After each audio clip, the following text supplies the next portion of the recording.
ಎಲ್ಲರಿಗೂ ನಮಸ್ಕಾರ. ನಾನು ನಿಮ್ಮ ಶಿಕ್ಷಕ ಶ್ರೀ ಗಿರೀಶ್ ದೊಡ್ಮನಿ, ಸರ್ಕಾರಿ ಪ್ರೌಢಶಾಲೆ ಮದರಕಲ್, ತಾಲೂಕು ದೇವದುರ್ಗ, ಜಿಲ್ಲಾ ರಾಯಚೂರು. ಪ್ರೀತಿಯ ವಿದ್ಯಾರ್ಥಿಗಳೇ ಹಾಗೂ ಶಿಕ್ಷಕರೇ, ನಮಗೆಲ್ಲ ಗೊತ್ತಿರುವಂತೆ ಕರ್ನಾಟಕ ಪ್ರೌಢ ಶಿಕ್ಷಣ ಪರೀಕ್ಷಾ ಮಂಡಳಿಯವರು ಎಲ್ಲ ವಿಷಯಗಳ ಮಾದರಿಯ ಪ್ರಶ್ನೆ ಪತ್ರಿಕೆಯನ್ನು ಇಂದು ಬಿಡುಗಡೆ ಮಾಡಿದ್ದಾರೆ. ನಾವು ವಿಜ್ಞಾನ ವಿಷಯಕ್ಕೆ ಸಂಬಂಧಪಟ್ಟಂತಹ ಪ್ರಶ್ನೆಗಳಿಗೆ ಉತ್ತರವನ್ನು ತಿಳಿದುಕೊಳ್ಳೋಣ. ಇಂದು ನಾವು ವಿಜ್ಞಾನ ವಿಷಯದ ಭಾಗ ಸಿ, ಅಂದರೆ ಜೀವವಿಜ್ಞಾನಕ್ಕೆ ಸಂಬಂಧಪಟ್ಟಂತಹ ಪ್ರಶ್ನೆಗಳಿಗೆ ಉತ್ತರವನ್ನು ತಿಳಿದುಕೊಳ್ಳೋಣ. ಭಾಗ ಸಿಯಲ್ಲಿ ಒಟ್ಟು 4 ಬಹು ಆಯ್ಕೆ ಪ್ರಶ್ನೆಗಳಿವೆ. ಅದರಲ್ಲಿ ಪ್ರಶ್ನೆ ಸಂಖ್ಯೆ 24 ಹೀಗಿದೆ: ಎಲೆಗಳು ಬಾಡುವಿಕೆಯನ್ನು ಉಂಟು ಮಾಡುವ ಸಸ್ಯಗಳ ಹಾರ್ಮೋನು ಯಾವುದು ಅಂತ ಕೇಳಿದ್ದಾರೆ. ಆಯ್ಕೆಗಳು ಹೀಗಿವೆ: option A cytokinin, option B auxin, option C abscisic ಆಮ್ಲ, ಆಪ್ಷನ್ ಡಿ ಜಿಬರ್ಲಿನ್. ನಮಗೆಲ್ಲ ಗೊತ್ತಿದೆ ಮಕ್ಕಳೇ, ಇಲ್ಲಿ ಸಸ್ಯಗಳ ಹಾರ್ಮೋನನ್ನು ಮುಖ್ಯವಾಗಿ 2 ವಿಧಗಳಾಗಿ ಮಾಡಿದ್ದೇವೆ. ಒಂದು ಸಸ್ಯಗಳ ಬೆಳವಣಿಗೆಯನ್ನು ಪ್ರಚೋದಿಸುವ ಹಾರ್ಮೋನ್, ಇನ್ನೊಂದು ಸಸ್ಯಗಳ ಬೆಳವಣಿಗೆಯನ್ನು ಕುಂಠಿತಗೊಳಿಸುವ ಹಾರ್ಮೋನ್. ಇಲ್ಲಿ ಸೈಟೋಕೈನಿನ್, ಆಕ್ಸಿನ್ ಮತ್ತು ಜಿಬರ್ಲಿನ್ ಇವುಗಳು ಸಸ್ಯದ ಬೆಳವಣಿಗೆಯನ್ನು ಪ್ರಚೋದಿಸುವ ಹಾರ್ಮೋನ್. ಆದರೆ ಅಬ್ಸಿಸಿಕ್ ಆಮ್ಲವು ಸಸ್ಯದ ಬೆಳವಣಿಗೆಯನ್ನು ಕುಂಠಿತಗೊಳಿಸುವ ಹಾರ್ಮೋನ್. ಆದ್ದರಿಂದ ಈ ಒಂದು ಪ್ರಶ್ನೆಗೆ ಸರಿಯಾದ ಆಯ್ಕೆ ಆಪ್ಷನ್ ಸಿ ಅಬ್ಸಿಸಿಕ್ ಆಮ್ಲ. ಮುಂದಿನ ಪ್ರಶ್ನೆ ಸಂಖ್ಯೆ 25: ಹೂ ಬಿಡುವ ಸಸ್ಯಗಳಲ್ಲಿ ಜರುಗುವ ಸಂತಾನೋತ್ಪತ್ತಿಯ ಹಂತಗಳ ಸರಿಯಾದ ಕ್ರಮ. ಆಯ್ಕೆಗಳು ಹೀಗಿವೆ: ಆಯ್ಕೆ ಎ ಲಿಂಗಾಣುಗಳು, ಯುಗ್ಮಜ, ಭ್ರೂಣ, ಬೀಜ. ಆಯ್ಕೆ ಬಿ ಯುಗ್ಮಜ, ಲಿಂಗಾಣುಗಳು, ಭ್ರೂಣ, ಬೀಜ. ಆಯ್ಕೆ ಸಿ ಬೀಜ, ಭ್ರೂಣ, ಯುಗ್ಮಜ, ಲಿಂಗಾಣುಗಳು. ಆಯ್ಕೆ ಡಿ ಲಿಂಗಾಣುಗಳು, ಭ್ರೂಣ, ಯುಗ್ಮಜ, ಬೀಜ. ನಮಗೆಲ್ಲ ಗೊತ್ತಿರುವಂತೆ ಸಸ್ಯಗಳಲ್ಲಿ ಸಂತಾನೋತ್ಪತ್ತಿ ಉಂಟಾಗಬೇಕಾದ್ರೆ ಮೊದಲು ಲಿಂಗಾಣುಗಳು ಉತ್ಪತ್ತಿಯಾಗುತ್ತವೆ. ಈ ಲಿಂಗಾಣುಗಳು ಸಂಯೋಗವಾದಾಗ ಯುಗ್ಮಜ ಉಂಟಾಗುತ್ತದೆ. ಯುಗ್ಮಜ ನಂತರ ಭ್ರೂಣ ಉಂಟಾಗುತ್ತದೆ. ಭ್ರೂಣವು ಬೀಜವಾಗಿ ಬೆಳೆಯುತ್ತದೆ. ಆದ್ದರಿಂದ ಈ ಒಂದು ಪ್ರಶ್ನೆಗೆ ಸರಿಯಾದ ಆಯ್ಕೆ ಆಪ್ಷನ್ ಎ ಲಿಂಗಾಣುಗಳು, ಯುಗ್ಮಜ, ಭ್ರೂಣ ಹಾಗೂ ಬೀಜ. ಇದು ಸರಿಯಾದ ಉತ್ತರವಾಗಿದೆ. ಮುಂದಿನ ಪ್ರಶ್ನೆ ಸಂಖ್ಯೆ 26: ಕಾರ್ಬೋಹೈಡ್ರೇಟ್ಗಳು, ಪ್ರೋಟೀನ್ಗಳು ಮತ್ತು ಕೊಬ್ಬುಗಳು ಸಂಪೂರ್ಣವಾಗಿ ಪಚನಗೊಳ್ಳುವ ಸ್ಥಳ. ಆಯ್ಕೆಗಳು ಹೀಗಿವೆ: ಆಪ್ಷನ್ ಎ ದೊಡ್ಡ ಕರಳು, ಆಪ್ಷನ್ ಬಿ ಜಠರ, ಆಪ್ಷನ್ ಸಿ ಯಕೃತ್, ಆಪ್ಷನ್ ಡಿ ಸಣ್ಣ ಕರಳು. ನಮಗೆಲ್ಲ ಗೊತ್ತಿದೆ, ಕಾರ್ಬೋಹೈಡ್ರೇಟ್ಗಳು ಅಂತಿಮವಾಗಿ ಗ್ಲೂಕೋಸ್ ಆಗಿ ಪರಿವರ್ತನೆ ಆಗುತ್ತವೆ. ಪ್ರೋಟೀನ್ಗಳು ಅಮೈನೋ ಆಮ್ಲಗಳಾಗಿ ಪರಿವರ್ತನೆ ಆಗುತ್ತವೆ. ಕೊಬ್ಬುಗಳು ಕೊಬ್ಬಿನ ಆಮ್ಲಗಳಾಗಿ ಜೀರ್ಣವಾಗುತ್ತವೆ. ಈ ಮೂರುಗಳು ಸಂಪೂರ್ಣವಾಗಿ ಜೀರ್ಣವಾಗುವಂತಹ ಸ್ಥಳ ಅಂದರೆ ಸಣ್ಣ ಕರಳು. ಆದ್ದರಿಂದ ಈ ಒಂದು ಪ್ರಶ್ನೆಗೆ ಸರಿಯಾದ ಆಯ್ಕೆ ಆಪ್ಷನ್ ಡಿ ಸಣ್ಣ ಕರಳು ಅಥವಾ ಇಂಗ್ಲಿಷ್ನಲ್ಲಿ ಸ್ಮಾಲ್ ಇಂಟೆಸ್ಟೈನ್. ಮುಂದಿನ ಪ್ರಶ್ನೆ ಸಂಖ್ಯೆ 27: ಮಾನವ ಸ್ತ್ರೀಯಲ್ಲಿ ಫಲಿತಗೊಳ್ಳದ ಅಂಡವು ಒಳಗೊಂಡಿರುವುದು. ಆಯ್ಕೆಗಳು ಹೀಗಿವೆ: ಆಪ್ಷನ್ ಎ 1 Y ವರ್ಣತಂತು, ಆಪ್ಷನ್ ಬಿ 1 X ವರ್ಣತಂತು, ಆಪ್ಷನ್ ಸಿ XX ವರ್ಣತಂತುಗಳು, ಆಪ್ಷನ್ ಡಿ X ಮತ್ತು Y ವರ್ಣತಂತುಗಳು. ಸಾಮಾನ್ಯವಾಗಿ ವೀರ್ಯಾಣುಗಳು ಮತ್ತು ಅಂಡಾಣುಗಳು ಏಕಗುಣಿತ ವರ್ಣತಂತುಗಳನ್ನು ಒಳಗೊಂಡಿರುತ್ತವೆ. ಆದ್ದರಿಂದ ಅಂಡಾಣು ಕೂಡ ಇಲ್ಲಿ ಕೇವಲ ಏಕಗುಣಿತ ಲೈಂಗಿಕ ವರ್ಣತಂತುವನ್ನು ಹೊಂದಿರುತ್ತದೆ. ಆದ್ದರಿಂದ ಈ ಒಂದು ಪ್ರಶ್ನೆಗೆ ಸರಿಯಾದ ಆಯ್ಕೆ ಆಪ್ಷನ್ ಬಿ 1 X ವರ್ಣತಂತುವನ್ನು ಒಳಗೊಂಡಿರುತ್ತದೆ. ಆದ್ದರಿಂದ ಈ ಪ್ರಶ್ನೆಗೆ ಉತ್ತರ ಆಪ್ಷನ್ ಬಿ. ಮುಂದಿನ ಮುಖ್ಯ ಪ್ರಶ್ನೆ ಸಂಖ್ಯೆ 13: ಈ ಕೆಳಗಿನ ಪ್ರಶ್ನೆಗಳನ್ನು ಉತ್ತರಿಸಿರಿ. 4 ಪ್ರಶ್ನೆಗಳಿವೆ. ಪ್ರತಿಯೊಂದು ಪ್ರಶ್ನೆಗೆ 1 ಅಂಕ. 28ನೇ ಪ್ರಶ್ನೆ ಹೀಗಿದೆ: ಮುಟ್ಟಿದರೆ ಮುನಿ ಸಸ್ಯದ ಎಲೆಗಳನ್ನು ಬೆರಳಿನಿಂದ ಸ್ಪರ್ಶಿಸಿದಾಗ ಎಲೆಗಳು ಮಡಚುವಿಕೆಯು ಅನುವರ್ತನೆಯಲ್ಲ ಏಕೆ? ಇಲ್ಲಿ ಸಸ್ಯಗಳಲ್ಲಿ ಪ್ರಮುಖವಾಗಿ 2 ರೀತಿಯ ಬೆಳವಣಿಗೆ ಇದ್ದಾವೆ. ಒಂದು ನಿರ್ದೇಶಿತ ಬೆಳವಣಿಗೆ, ಇನ್ನೊಂದು ಅನಿರ್ದೇಶಿತ ಬೆಳವಣಿಗೆ. ಸಾಮಾನ್ಯವಾಗಿ ಇಲ್ಲಿ ಇದು ಎಲೆಗಳ ಮಡಚುವಿಕೆಯು ಸಸ್ಯದ ಅನಿರ್ದೇಶಿತ ಬೆಳವಣಿಗೆಯಾಗಿದೆ. ಅಂದರೆ ಇದು ಸಸ್ಯದ ಬೆಳವಣಿಗೆಗೆ ಅವಶ್ಯವಿಲ್ಲದ ಚಲನೆಯಾಗಿರುವುದರಿಂದ ಇದು ಅನುವರ್ತನೆಯಲ್ಲ.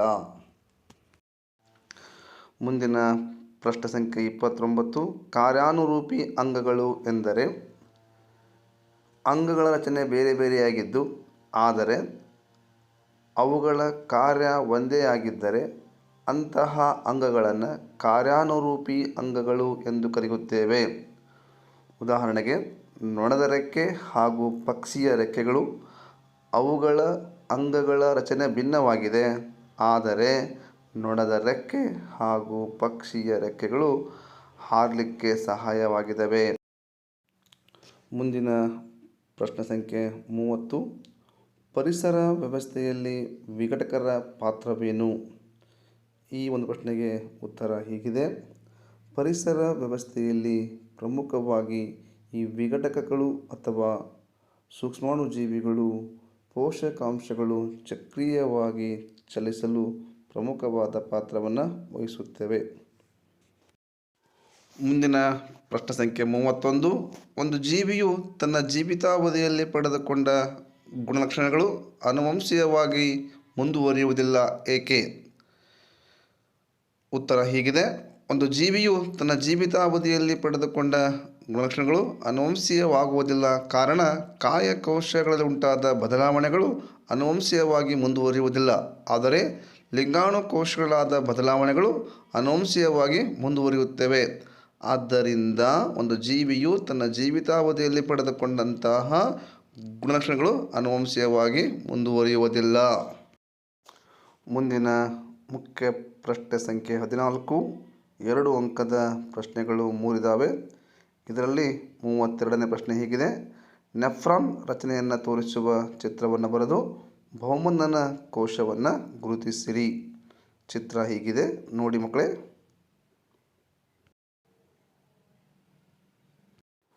ಮುಂದಿನ ಪ್ರಶ್ನೆ ಸಂಖ್ಯೆ 33: ಜೈವಿಕ ವಿಘಟನೆಗೆ ಒಳಗಾಗುವ ಮತ್ತು ಜೈವಿಕ ವಿಘಟನೆಗೆ ಒಳಗಾಗದ ವಸ್ತುಗಳ ನಡುವಿನ ಇರುವ ಯಾವುದಾದರೂ 2 ವ್ಯತ್ಯಾಸಗಳನ್ನು ಬರೆಯಿರಿ.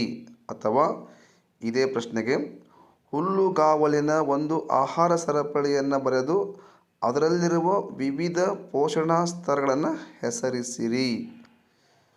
ಉತ್ತರ ಹೀಗಿದೆ: ಜೈವಿಕ ವಿಘಟನೆಗೆ ಒಳಗಾಗುವ ವಸ್ತುಗಳು ಅಂದರೆ ಈ ವಸ್ತುಗಳು ವಿಘಟಕರಿಂದ ವಿಘಟನೆಗೆ ಹೊಂದುತ್ತವೆ. ಈ ವಸ್ತುಗಳು ಪರಿಸರಕ್ಕೆ ಹೆಚ್ಚು ಮಾರಕವಲ್ಲ.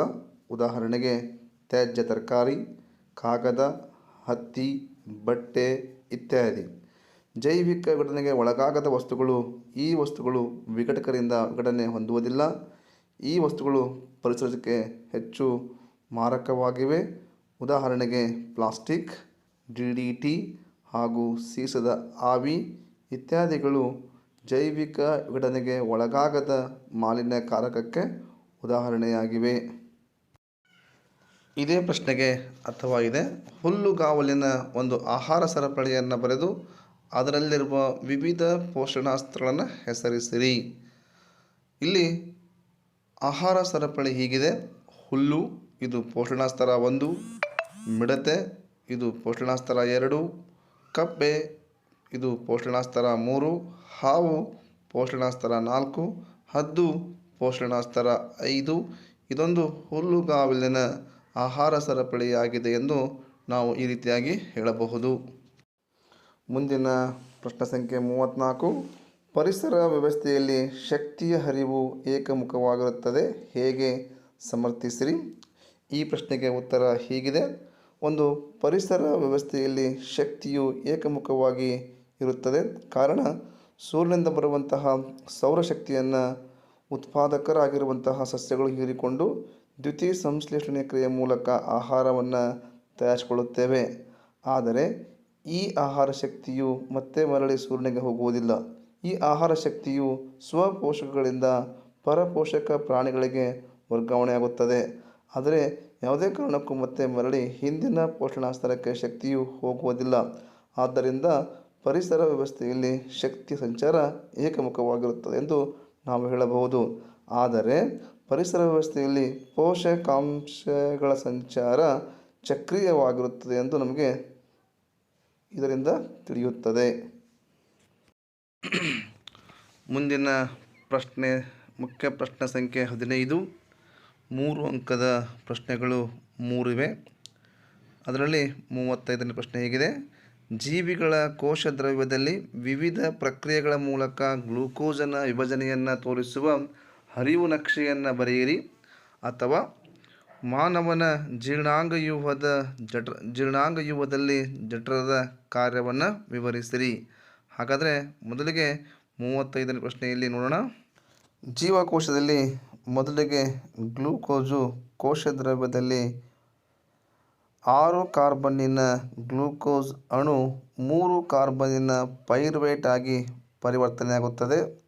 ಹೀಗೆ ಪರಿವರ್ತನೆಯಾದ ಪೈರುವೇಟು ಆಮ್ಲಜನಕದ ಅನುಪಸ್ಥಿತಿಯಲ್ಲಿ ಅದು ಈಥೈಲ್ ಆಲ್ಕೋಹಾಲ್ ಆಗಿ ಮತ್ತು ಕಾರ್ಬನ್ ಡೈಆಕ್ಸೈಡ್ ಆಗಿ ಅಲ್ಪ ಪ್ರಮಾಣದ ಶಕ್ತಿಯು ಬಿಡುಗಡೆಯಾಗುತ್ತದೆ. ಒಂದು ವೇಳೆ ಜೀವಕೋಶದಲ್ಲಿ ಆಮ್ಲಜನಕದ ಕೊರತೆ ಇದ್ದಾಗ ಈ ಪೈರುವೇಟ್ ಲ್ಯಾಕ್ಟಿಕ್ ಆಮ್ಲವಾಗಿ ಪ್ಲಸ್ ಶಕ್ತಿಯು ಉತ್ಪತ್ತಿಯಾಗುತ್ತದೆ. ಇಲ್ಲಿ ಲ್ಯಾಕ್ಟಿಕ್ ಆಮ್ಲವು ಕೂಡ 3 ಕಾರ್ಬನ್ನಿನ ಅಣುವಾಗಿದೆ. ಒಂದು ವೇಳೆ ಆಮ್ಲಜನಕದ ಉಪಸ್ಥಿತಿಯಲ್ಲಿ ಈ ಪೈರುವೇಟು ವಿಭಜನೆಗೊಂಡು ಕಾರ್ಬನ್ ಡೈಆಕ್ಸೈಡ್, ನೀರು ಮತ್ತು ಹೆಚ್ಚಿನ ಪ್ರಮಾಣದ ಶಕ್ತಿಯನ್ನು ಉತ್ಪತ್ತಿ ಮಾಡುತ್ತದೆ. ಇದನ್ನು ನಾವು ವಾಯುವಿಕೆ ಉಸಿರಾಟ ಕ್ರಿಯೆ ಎಂದು ಕೂಡ ಕರೆಯುತ್ತೇವೆ. ಈ ರೀತಿಯಾಗಿ ಜೀವಕೋಶದ ಕೋಶ ದ್ರವ್ಯದಲ್ಲಿ ಗ್ಲೂಕೋಸು ವಿಭಜನೆಯಾಗುತ್ತದೆ ಎಂದು ಹೇಳಬಹುದು. ಇದೇ ಪ್ರಶ್ನೆಗೆ ಅಥವಾ ಇದೆ ಮಾನವನ ಜೀರ್ಣಾಂಗವ್ಯೂಹದಲ್ಲಿ ಜಠರದ ಕಾರ್ಯವನ್ನು ವಿವರಿಸಿ ಅಂತ ಇದೆ. ಈ ಪ್ರಶ್ನೆಗೆ ಉತ್ತರ ಹೀಗಿದೆ: ಅನ್ನನಾಳದಲ್ಲಿರುವ ಆಹಾರವು ಪರಿಕ್ರಮಣ ಚಲನೆಯ ಮೂಲಕ ಜಠರವನ್ನು ಪ್ರವೇಶಿಸುತ್ತದೆ. ಜಠರವು ಸ್ವಲ್ಪ ಸಮಯದವರೆಗೆ ಆಹಾರವನ್ನು ಸಂಗ್ರಹಿಸುವ ಅಂಗವಾಗಿದೆ. ಆಹಾರವು ಜಠರವನ್ನು ಪ್ರವೇಶಿಸಿದ ಕೂಡಲೇ ಜಠರವು 3 ಪ್ರಮುಖ ವಸ್ತುಗಳನ್ನು ಸ್ರವಿಸುತ್ತದೆ. ಅದರಲ್ಲಿ 1 ಜಠರ ಆಮ್ಲ ಅಥವಾ ಹೈಡ್ರೋಕ್ಲೋರಿಕ್ ಆಮ್ಲ, 2 ಪೆಪ್ಸಿನ್ ಕಿಣ್ವ ಹಾಗೂ 3 ಲೋಳೆಯಂತಹ ವಸ್ತುವನ್ನು. ಈ 3 ವಸ್ತುಗಳನ್ನು ಪ್ರಮುಖವಾಗಿ ಜಠರವು ಸ್ರವಿಸುತ್ತದೆ. ಹಾಗಾದರೆ ಇಲ್ಲಿ ಜಠರ ಆಮ್ಲದ ಕಾರ್ಯ ಏನು ಅಂತ ನೋಡ್ತಾ ಹೋದರೆ, ಜಠರ ಆಮ್ಲವು ಇದು ಆಹಾರವನ್ನು ಆಮ್ಲೀಯಗೊಳಿಸಿ ಪೆಪ್ಸಿನ್ ಕಿಣ್ವದ ಕಾರ್ಯವನ್ನು ಹೆಚ್ಚಿಸುತ್ತದೆ. ಹಾಗೆಯೇ ಆಹಾರದಲ್ಲಿರುವ ಹಾನಿಕಾರಕ ಅಥವಾ ರೋಗಕಾರಕ ಸೂಕ್ಷ್ಮಾಣು ಜೀವಿಗಳನ್ನು ನಾಶಪಡಿಸುತ್ತದೆ. ಹಾಗೆಯೇ ಪೆಪ್ಸಿನ್ ಕಿಣ್ವವು ಆಹಾರದಲ್ಲಿರುವ ಪ್ರೋಟೀನನ್ನು ಜೀರ್ಣಕ್ರಿಯೆಗೆ ಸಹಾಯ ಮಾಡುತ್ತದೆ. ಅಂದರೆ ಪ್ರೋಟೀನ್ಗಳು ಅಮೈನೋ ಆಮ್ಲಗಳಾಗಿ ಜೀರ್ಣವಾಗುತ್ತವೆ. ಲೋಳೆಯ ವಸ್ತು ಜಠರದ ಗೋಡೆಯನ್ನು ಆಮ್ಲೀಯತೆಯಿಂದ ರಕ್ಷಣೆ ಮಾಡುತ್ತದೆ. ಈ ರೀತಿಯಾಗಿ ಜಠರವು ಜೀರ್ಣಕ್ರಿಯೆಯಲ್ಲಿ ಸಹಾಯ ಮಾಡುತ್ತದೆ. ಮುಂದಿನ ಪ್ರಶ್ನೆ ಸಂಖ್ಯೆ 36. ಮನುಷ್ಯರ ಗಂಡು ಸಂತಾನೋತ್ಪತ್ತಿ ಯುಗವನ್ನು ವಿವರಿಸಿರಿ. ಮಾನವನ ಗಂಡು ಸಂತಾನೋತ್ಪತ್ತಿ ಯುಗವು ಈ ಭಾಗಗಳನ್ನು ಒಳಗೊಂಡಿದೆ. 1 ವೃಷಣಗಳು. ಇವು ಗಂಡು ಲಿಂಗಾಣುಗಳಾದ ವೀರ್ಯಾಣುಗಳನ್ನು ಉತ್ಪತ್ತಿ ಮಾಡುತ್ತವೆ. ಇವುಗಳು ಕಿಬ್ಬೊಟ್ಟೆಯಲ್ಲಿ ವೃಷಣಚೀಲಗಳಲ್ಲಿ ಇರುತ್ತವೆ. ಕಾರಣ ವೀರ್ಯಾಣುಗಳು ದೇಹದ ತಾಪಕ್ಕಿಂತ ಕಡಿಮೆ ತಾಪದಲ್ಲಿ ಉತ್ಪತ್ತಿಯಾಗುತ್ತವೆ ಹಾಗೂ ಟೆಸ್ಟೋಸ್ಟೆರಾನ್ ಹಾರ್ಮೋನನ್ನು ಸ್ರವಿಕೆ ಕಾರ್ಯವನ್ನು ಮಾಡುತ್ತದೆ. ಈ ಹಾರ್ಮೋನ್ ಗಂಡು ಮಕ್ಕಳಲ್ಲಿ ಪುರುಷ ಲಕ್ಷಣಗಳ ಬೆಳವಣಿಗೆಗೆ ಕಾರಣವಾಗುತ್ತದೆ. ಇದು ಗಂಡು ಸಂತಾನೋತ್ಪತ್ತಿ ವ್ಯೂಹದ ಮೊದಲನೆಯ ಭಾಗವಾಗಿದೆ. ಈ ವ್ಯೂಹದ ಎರಡನೆಯ ಭಾಗ ವೀರ್ಯನಾಳ. ವೃಷಣಗಳಲ್ಲಿ ಉತ್ಪತ್ತಿಯಾದ ವೀರ್ಯಾಣುಗಳನ್ನು ಸಾಗಿಸುತ್ತದೆ. ಇದು ಮೂತ್ರಕೋಶದಿಂದ ಹೊರಟ ನಾಳದೊಂದಿಗೆ ಕೂಡಿಕೊಂಡಿದೆ. ಅದೇ ರೀತಿಯಾಗಿ ಮೂರನೆಯ ಒಂದು ಭಾಗ ಪ್ರೋಸ್ಟೇಟ್ ಗ್ರಂಥಿ ಹಾಗೂ ವೀರ್ಯ ಕೋಶಕ ಗ್ರಂಥಿಗಳು. ಈ ಗ್ರಂಥಿಗಳು ಸ್ರವಿಸುವ ಸ್ರವಿಕೆಯು ವೀರ್ಯನಾಳಕ್ಕೆ ಸೇರುತ್ತದೆ. ಈ ಸ್ರವಿಕೆಯು ವೀರ್ಯಾಣುಗಳ ಬೇಕಾದ ಪೋಷಕಾಂಶಗಳನ್ನು ಮತ್ತು ಸುಲಭವಾಗಿ ಈಸಿಕೊಂಡು ಹೋಗಲು ಸಹಾಯ ಮಾಡುತ್ತವೆ. ಹಾಗೆಯೇ 4ನೇ ಭಾಗ ಶಿಶ್ನ. ಇದು ನಿಮಿರುವಿಕೆಯ ಸಾಮರ್ಥ್ಯವನ್ನು ಹೊಂದಿದ್ದು ಹೆಣ್ಣಿನ ಸಂತಾನೋತ್ಪತ್ತಿಯ ದೇಹದ ಒಳಗೆ ವೀರ್ಯಾಣುವನ್ನು ಸೇರಿಸಲು ಸಹಾಯ ಮಾಡುತ್ತದೆ. ಮುಂದಿನ ಪ್ರಶ್ನೆ ಸಂಖ್ಯೆ 37. ಕೆಂಪು ಬಣ್ಣದ ಹೂಗಳನ್ನು ಹೊಂದಿರುವ ಎತ್ತರದ ಬಟಾಣಿ ಅಂದರೆ ಕ್ಯಾಪಿಟಲ್ ಟಿ ಸಸ್ಯವನ್ನು ಬಿಳಿ ಬಣ್ಣದ ಹೂಗಳನ್ನು ಹೊಂದಿರುವ ಕುಬ್ಜ ಬಟಾಣಿ ಸ್ಮಾಲ್ ಆರ್ ಸಸ್ಯದೊಂದಿಗೆ ಸಂಕರಣಗೊಳಿಸಲಾಗಿದೆ. ದ್ವಿತಳೀಕರಣದ F2 ಪೀಳಿಗೆಯಲ್ಲಿ ಉಂಟಾಗುವ ಫಲಿತಾಂಶವನ್ನು ಚೆಕ್ಕರ್ ಬೋರ್ಡಿನ ಸಹಾಯದಿಂದ ವ್ಯಕ್ತಪಡಿಸಿ. F2 ಪೀಳಿಗೆಯಲ್ಲಿ ಉಂಟಾಗುವ ವಿವಿಧ ಸಸ್ಯಗಳ ಅನುಪಾತವನ್ನು ತಿಳಿಸಿ. ಅಥವಾ ಪ್ರಭೇದೀಕರಣ ಎಂದರೇನು? ಹೊಸ ಪ್ರಭೇದವೊಂದರ ಉಗಮಕ್ಕೆ ಕಾರಣವಾದ ಅಂಶಗಳನ್ನು ತಿಳಿಸಿ. ಹಾಗಾದರೆ ಈ ಪ್ರಶ್ನೆಗೆ ಉತ್ತರ ಹೀಗಿದೆ. ಕೆಂಪು ಬಣ್ಣದ ಹೂವನ್ನು ಬಿಡುವ ಎತ್ತರದ ಸಸ್ಯಗಳ ಅಂಶಗಳು ಕ್ಯಾಪಿಟಲ್ ಆರ್. ಹಾಗೆಯೇ ಬಿಳಿ ಹೂಗಳನ್ನು ಬಿಡುವ ಗಿಡ್ಡನೆಯ ಸಸ್ಯದ ಅಂಶಗಳು ಸ್ಮಾಲ್ ಆರ್. ಇಲ್ಲಿ ಲಿಂಗಾಣುಗಳು ಉತ್ಪತ್ತಿಯಾಗುವಾಗ ಕ್ಯಾಪಿಟಲ್ ಆರ್ ಲಿಂಗಾಣು ಉತ್ಪತ್ತಿಯಾಗುತ್ತದೆ. ಇಲ್ಲಿ ಸ್ಮಾಲ್ ಆರ್ ಇವೆರಡನ್ನು ಪರಕೀಯ ಪರಾಗಸ್ಪರ್ಶ ಮಾಡಿರುವುದರಿಂದ ಸಂಕರಣಗೊಳಿಸಿದಾಗ F1ನಲ್ಲಿ ಕ್ಯಾಪಿಟಲ್ ಆರ್ ಸ್ಮಾಲ್ ಆರ್ ಬರುತ್ತವೆ. ಅಂದರೆ F1 ತಳಿ ಪೀಳಿಗೆಯಲ್ಲಿ ಬಂದಂಥ ಎಲ್ಲ ಸಸ್ಯಗಳು ಕೆಂಪು ಹೂ ಬಿಡುವ ಎತ್ತರದ ಸಸ್ಯಗಳಾಗಿದ್ದವು. ಈಗ ಕೆಂಪು ಹೂ ಬಿಡುವ ಎತ್ತರದ ಸಸ್ಯಗಳಿಂದ ಮೊದಲನೆಯ ತಳಿ ಪೀಳಿಗೆಯಲ್ಲಿ ಬಂದ ಸಸ್ಯಗಳನ್ನು ಸ್ವಕೀಯ ಪರಾಗಸ್ಪರ್ಶ ಆಗಲಿಕ್ಕೆ ಬಿಟ್ಟಾಗ ಅಲ್ಲಿರುವಂಥ ಅಂಶಗಳು ಹೀಗಿದ್ದವು. ಕ್ಯಾಪಿಟಲ್ ಆರ್ ಸ್ಮಾಲ್ ಆರ್ ಒಂದು ಗಂಡು ಸಸ್ಯ ಒಂದು ಹೆಣ್ಣು ಸಸ್ಯವಾಗಿದ್ದವು. ಇವುಗಳ ಸ್ವಕೀಯ ಪರಾಗಸ್ಪರ್ಶ ಮಾಡಲಿಕ್ಕೆ ಬಿಟ್ಟಾಗ ಅಲ್ಲಿ ಬಂದಂಥ ಲಿಂಗಾಣುಗಳು ಕ್ಯಾಪಿಟಲ್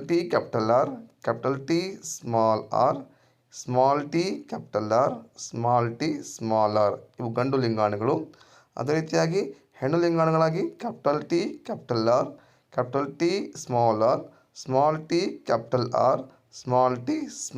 ಆರ್ ಇವುಗಳು ಹೆಣ್ಣು ಲಿಂಗಾಣುಗಳಾಗಿದ್ದಾವೆ.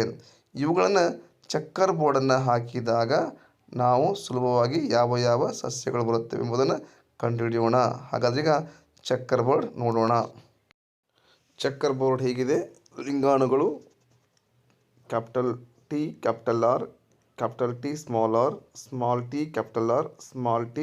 ಆರ್. ಹಾಗೆ ಇನ್ನೊಂದು ಲಿಂಗಾಣುಗಳು ಕ್ಯಾಪಿಟಲ್ ಆರ್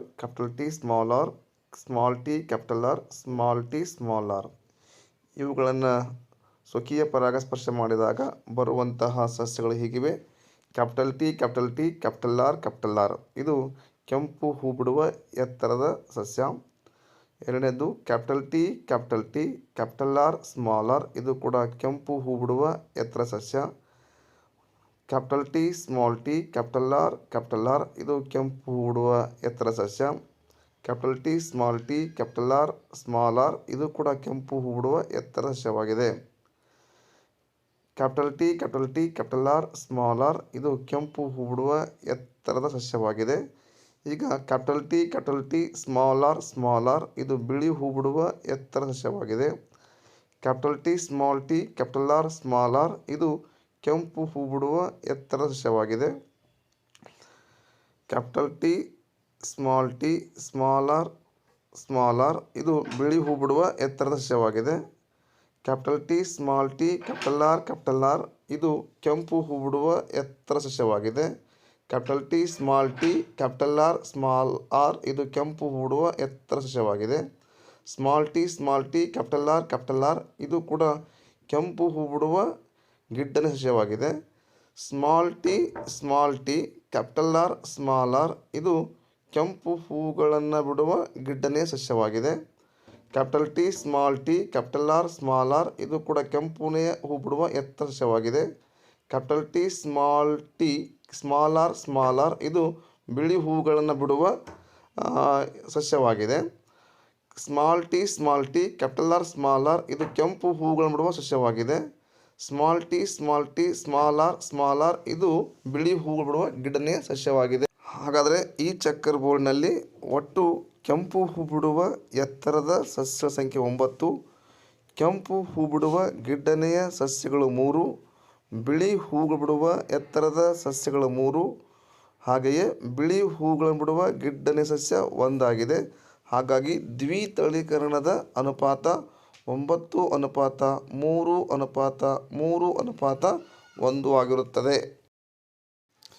ಇದೇ ಪ್ರಶ್ನೆಗೆ ಅಥವಾ ಇದೆ ಪ್ರಭೇದೀಕರಣ ಎಂದರೇನು? ಹೊಸ ಪ್ರಭೇದವೊಂದರ ಉಗಮಕ್ಕೆ ಕಾರಣವಾದ ಅಂಶಗಳನ್ನು ತಿಳಿಸಿ. ಈ ಪ್ರಶ್ನೆಗೆ ಉತ್ತರ ಹೀಗಿದೆ. ಪ್ರಭೇದೀಕರಣ ಎಂದರೆ ಒಂದು ಪ್ರಭೇದದ ಜೀವಿಗಳು ಜೀವವಿಕಾಸವಾದಂತೆ ಇನ್ನೊಂದು ಪ್ರಭೇದದ ಜೀವಿಗಳಾಗಿ ಅಥವಾ ಹೊಸ ಪ್ರಭೇದದ ಜೀವಿಗಳಾಗಿ ಉಗಮವಾಗುವುದಕ್ಕೆ ಅಥವಾ ಬದಲಾಗುವುದಕ್ಕೆ ಪ್ರಭೇದೀಕರಣ ಎನ್ನುವರು. ಹೊಸ ಪ್ರಭೇದವೊಂದು ಉಗಮಕ್ಕೆ ಕಾರಣವಾದ ಅಂಶಗಳು ಹೀಗಿವೆ. 1. ಅನುವಂಶೀಯ ದಿಕ್ಸೂಚಿ. 2. ವಂಶವಾಹಿನಿಗಳ ಹರಿವು. 3. ನಿಸರ್ಗದ ಆಯ್ಕೆ. 4. DNA ಉಂಟಾಗುವ ಬೃಹತ್ ಬದಲಾವಣೆಗಳು. 5. ವರ್ಣತಂತುಳ ಸಂಖ್ಯೆ ಏರುಪೇರಾಗುವುದು. ಈ ಎಲ್ಲ ಅಂಶಗಳು ಹೊಸ ಒಂದು ಪ್ರಭೇದದ ಉಗಮಕ್ಕೆ ಕಾರಣವಾಗುತ್ತವೆ.